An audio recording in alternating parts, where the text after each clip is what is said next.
Je m'appelle Frédéric Dion, je suis un aventurier conférencier professionnel et je te partage la transformation de mon camion d'aventure.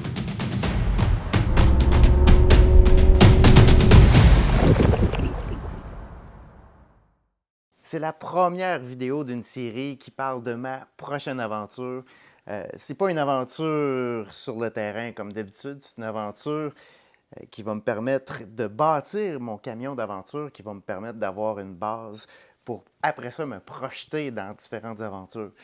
À travers ma carrière d'aventurier, oui, il y a les aventures, parce que j'ai besoin d'un camion pour transporter mon matériel, les vélos, le kayak, pour me déplacer, mais j'ai aussi besoin d'un camper pour me promener, pour aller donner des conférences un peu à travers le Québec, même, je dirais, le Canada. Donc, c'est comme une plateforme qui, moi, me projette à travers mes aventures. Je suis littéralement un passionné du camper. Je veux, à travers cette série-là, t'inspirer à oser l'aventure. Puis l'aventure, c'est pas nécessairement juste sur le terrain, en plein air, dans le bois, sur l'eau. C'est aussi à travers d'autres projets.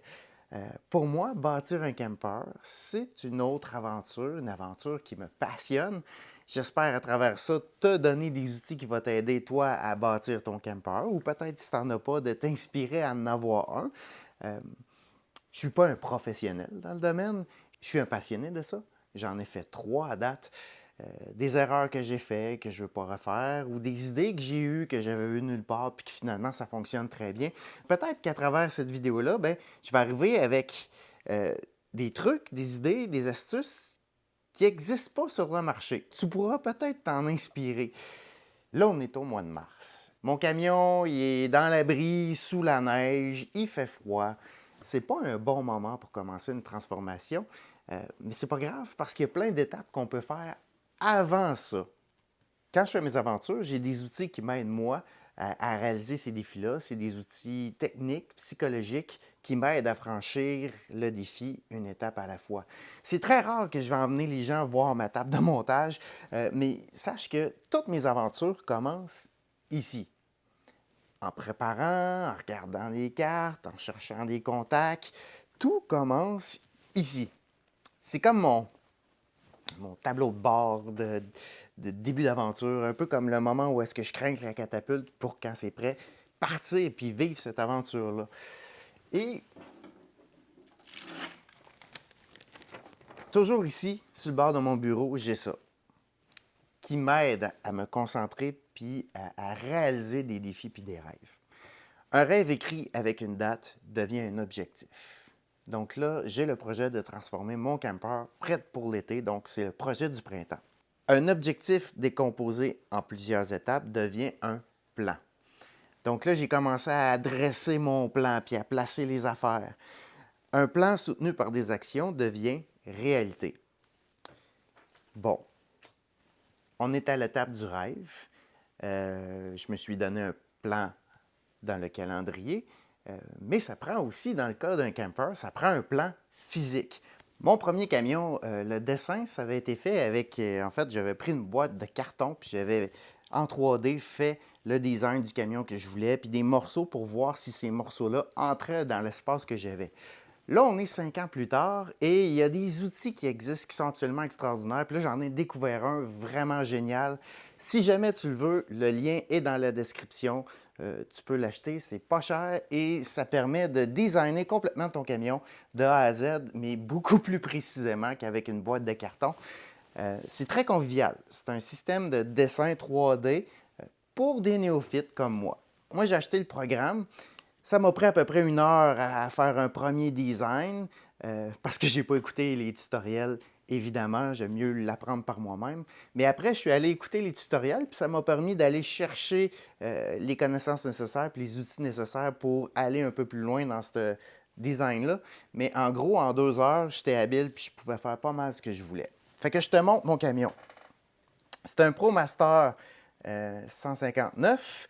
Dans le programme, tu choisis le camion que tu veux. Et puis après ça, tu peux designer ton camion selon ce que tu veux. Une fois que tu as ton camion, tu peux enlever les murs, le toit, tu peux enlever les sièges ou pas. C'est à ta guise. C'est mon ProMaster dans lequel j'ai rajouté mes articles. Puis pour ajouter un article, une pièce d'équipement, ben, tout ce que tu as à faire, tu t'en vas dans les fournitures, comme par exemple, ben, ici, ça ressemble à un cooler. Tu choisis ton cooler, puis après ça, tu peux le déplacer sur tous les axes dans ton camion, le placer où tu veux. Puis même, tu peux choisir la grandeur. Donc, ben, moi, si j'ai un cooler de, mettons, 20 pouces, Enter, par 15 pouces, par 22 pouces, ben, et voilà, j'ai mon cooler. Fait que si je veux le placer dans le camion, je peux le placer où je veux. Il y a différents modes de vue. Tu peux le mettre comme ça. Moi, je pourrais le mettre, si je veux, en arrière ici, dans le compartiment. En regardant par en haut, je le recule et je le mets où je veux, comme ça. Et donc là, si je regarde en arrière, mon cooler, il est là, il est dans le camion. Mais là, je veux quand même te montrer mon plan. Puis, je suis hyper excité à te montrer ce plan-là. Des camions, j'en ai eu plusieurs. Des campers, j'en ai eu plusieurs. J'en ai vendu quelques-uns. Je me suis rendu compte que tout le monde a ses préférences. C'est pas un modèle qui plaît à tout le monde, mais il y a quand même des choses qui sont intéressantes à penser quand tu décides de bâtir un camper. Moi, ce que je voulais, c'était une grande table. Moi, quand je vais au restaurant, là, je veux la banquette, je veux la vue dehors, je veux de l'espace. Puis je trouve ça dommage que dans un camper, souvent, ben, la table, elle est minuscule. C'est contraignant. Aussi, mon camper, je vais souvent faire des rencontres de travail avec. Donc, c'est un camper 2 places, mais souvent, je vais aller à des endroits puis on va faire une réunion à 4. Donc, c'était important pour moi d'avoir une banquette à 4 personnes. On l'a là, la banquette à 4 personnes.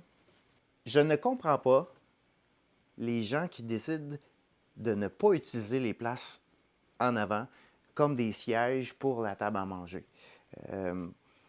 En utilisant des swivels puis en faisant tourner les bancs, ben on se retrouve avec des sièges hyper confortables, puis on se retrouve à en fait rallonger l'espace habitable de 3, quasiment 4 pieds.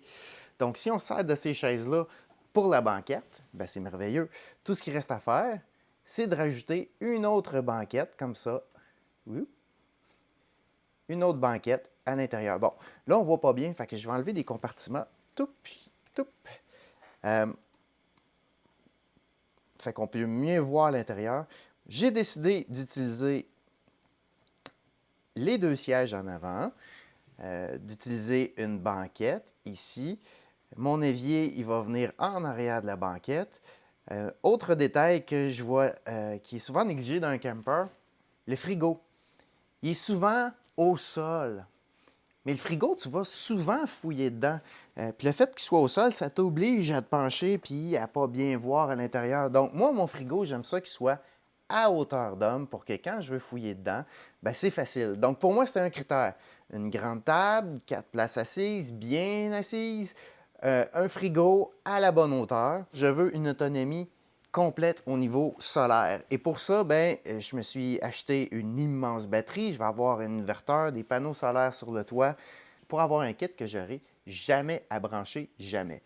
Je vais rouler avec, puis je vais avoir de l'énergie tant que je veux, avec un faux micro-ondes, un toaster que je vais pouvoir faire fonctionner en même temps. Ça, là, pour moi, le kit solaire, c'est pas une place où tu peux cheaper. C'est une place où est-ce que tu mets le maximum parce que ça te permet une autonomie extraordinaire. Quand tu es autonome, que tu n'as pas besoin d'énergie, ben, tu ne cours pas après les campings. Ensuite de ça, une autre chose que je veux pour ce camper-ci, le lit, il va être dans le sens de la longueur du camion, de façon à ce que, quand je suis couché avec ma blonde, ben, que s'il y en a un qui a envie durant la nuit, ben, tu n'as pas à passer par-dessus une personne. Ça, c'est terrible, là, quand tu as envie puis que tu sais que tu vas réveiller l'autre en passant par-dessus pour aller aux toilettes. Donc, dans ce cas-ci, cette fois-ci, j'ai décidé d'avoir le lit dans le sens de la longueur et ça va me permettre de pouvoir sortir à n'importe quel moment. Une chose que j'ai fait dans mon premier camper et que je vais refaire cette fois-ci, je vais mettre ça vu d'en haut. Tu vois le carré ici? Ça, c'est une trappe de douche. Dans mon premier camion, j'ai fait une trappe de douche au plancher, puis à côté ici, on voit le rideau. Si on regarde du côté droit, on voit le rideau ici. Ce rideau-là, accroché au plafond, fait le tour du haut. On lève le plancher, puis ça fait une douche. La douchette, c'est simplement le robinet de l'évier qu'on vient avec un extenseur accroché au plafond. Puis là, on se retrouve avec une douche à eau chaude. Je te parlerai plus précisément de mon système à eau, mais là, j'ai eu des idées que j'ai vues nulle part. Il faut que je les teste, mais je suis très positif avec l'idée que ça va fonctionner puis que ça va me permettre d'avoir une douche parfaite. Si je résume ce que j'aime d'un camper, je veux une banquette avec vue sur l'extérieur. Donc là, on est à l'avant, il y a des fenêtres tout le tour. Je veux une grande table. Euh, Ensuite de ça, je veux le frigo à hauteur, à bonne hauteur, pour ne pas avoir à me pencher à chaque fois que je vais aller dans le frigo. Ensuite de ça, je veux un évier, je veux une douche et je veux le lit dans le sens de la longueur. Un autre outil que j'aime avec VanSpace, c'est l'outil de mesure. Par exemple, moi ici, j'ai combien d'espace si je veux passer entre la banquette et mon meuble électronique. Donc là, j'ai 24 pouces. Donc ça permet d'être très, très précis. C'est comme ça que j'ai pu voir que j'ai juste assez de place pour avoir un plancher de douche de 32 pouces. Sans cet outil-là, j'aurais douté jusqu'à temps que j'arrive au moment de le faire. Tu peux faire autant de modèles que tu veux, les enregistrer, faire des modèles de tous les sens de ton camion. Et, toutes les fixtures. Moi, je suis même rendu en fait à poser en dessous des réservoirs. Donc, tu peux même mettre tes réservoirs en dessous de la grandeur que tu veux. C'est vraiment, vraiment un outil qui est génial, extraordinaire. Pour l'instant, c'est mon plan. Je m'amuse à ça, je joue à ça, j'attends que la neige fonde, j'achète un paquet de trucs qui arrivent tranquillement. Il y en a qui c'est plus long, donc j'accumule les équipements que je vais pouvoir poser dans mon camion. Je pose des questions, je vais chercher des mentors, des gens qui ont une grande expérience dans le domaine, puis qui vont me conseiller sur des petits détails. Je te rappelle comment ça s'appelle, VanSpace 3D. Le lien est dans la description. Tu peux l'acheter, ça coûte pas cher, c'est le fun, c'est facile, c'est un outil extraordinaire. Prochaine vidéo, je te montre mon système de son parce qu'en fait, là, je travaille peu dans le camion, il fait froid, je vais attendre au printemps. Mais c'est un moment où est-ce que je commande mes équipements pour pouvoir les avoir puis les poser quand je vais avoir le temps. Le système de son, c'est quelque chose qui est souvent négligé puis que moi, j'aime. Je suis passionné de son. On a une belle occasion d'avoir un système de son d'un endroit fermé, donc je veux que ça sonne bien. Et puisque le système de son, on doit passer des fils avant de faire l'isolation, c'est une des premières choses qu'on doit penser. Donc, prochaine vidéo, le système de son.